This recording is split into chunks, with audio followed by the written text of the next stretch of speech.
And I've often thought that I've been fortunate in my marriage, because you think, well, you get married and you live happily ever after. It's like,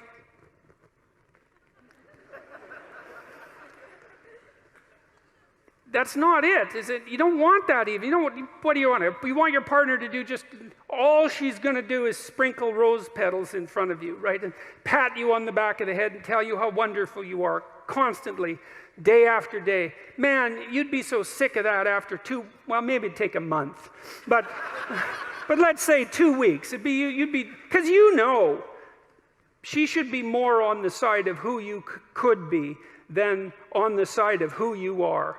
And if she's deluded enough or terrified enough to worship you in your current form, then, well, that doesn't say much for her. And it certainly isn't very helpful for you. You want someone that's going to get in the way now and then, and to contend with. And I've been fortunate in my marriage because I have someone to contend with. We have our discussions, and they're not easy. Well, partly because we have hard problems to solve, because life is full of hard problems. I want someone who will stand up, and have her say, even if it's not what I would say. And maybe I'm even willing at times, because she's quite intuitive and a good dreamer, and I'm more facile verbally. And so we have to be careful in our relationship, because if I'm in a particularly ornery mood and she has something to say, I can usually slice up her arguments verbally, And that's fine as far as I'm concerned, because I get to win. But it's stupid. Well, it's stupid. It's, first of all, that doesn't mean I'm right.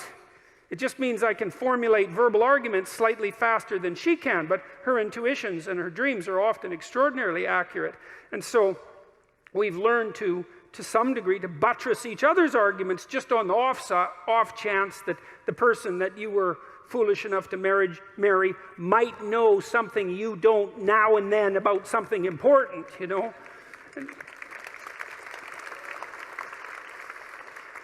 And so what do you want? Well, you want someone to contend with.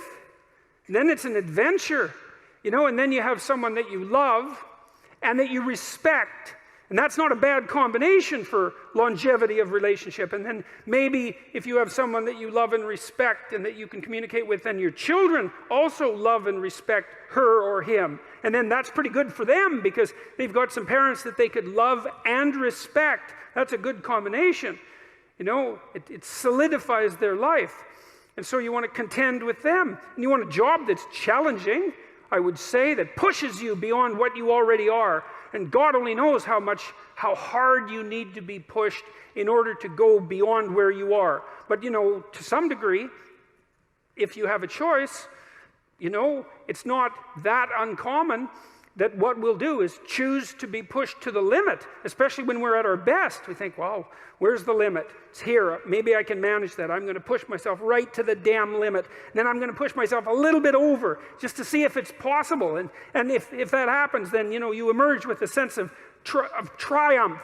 I'm now more than I was, right? And maybe that's what you're here to be, is to be more than you were, right? To push those limits.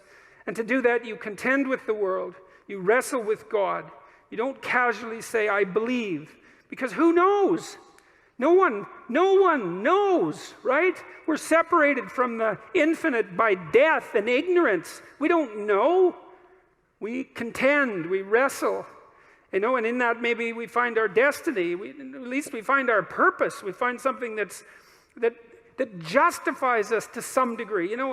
If I'm awake at night wondering, and I think, God, I pushed myself as far as I could in this effort, whatever the effort that I'm considering happens to be. I pushed myself. I don't have a weight on my conscience because I let something go or I failed to accomplish something. I do often have those sorts of weights. I'm talking about the rare times when I don't. It's like, well, there's something that's where there's some atonement and some peace as far as I'm concerned, where that contending and that wrestling has been successful. And I would say that insofar as you're deeply involved in that, like completely involved in that, thoroughly involved in that, then you have the right to say that you believe in God